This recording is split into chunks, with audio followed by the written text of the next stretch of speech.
Ambulance বলেন বা ওষুধপত্র বলেন, ঠিক আছে, যাদের জরুরি নেওয়া লাগবে তাদেরকে তারা মানবতার খাতিরে ছেড়ে দিচ্ছে না।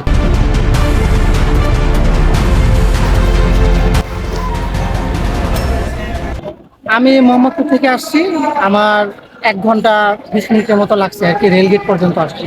এই পথে কতগুলো অবরোধ পেরোচ্ছিল, অবরোধ আছে? অবরোধ, রাস্তা পুরোটাই জ্যাম। কোথায় কোথায় দেখি? অবরোধ আছে আপনার আগারগাঁও আছে, তারপর হচ্ছে আর এখানে রেলগেটে পেলাম। লাগে না। কারণ যেদিকে যাচ্ছি সেদিকেই জ্যাম পাচ্ছি আর কি। অবরোধ চলা বলা চলে যে মোটামুটি সব দিক দিয়ে, হ্যাঁ, ঢাকা সিটিতে ভালোভাবে অবরোধ হচ্ছে। যে সরকার থেকে এখন একটু অবর হয়ে গেছে, এখানে বসে রয়েছে, না পারছে যে খাওয়া দাওয়া করতে, না পারছে যে কোথাও যাইতে। হ্যাঁ, মানে এটা মানে অনেক কষ্টের ভিতরে তৈরি হয়েছে।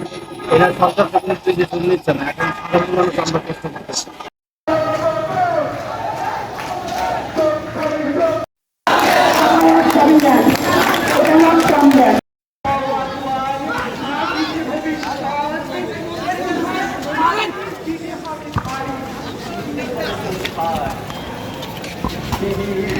এই ভাই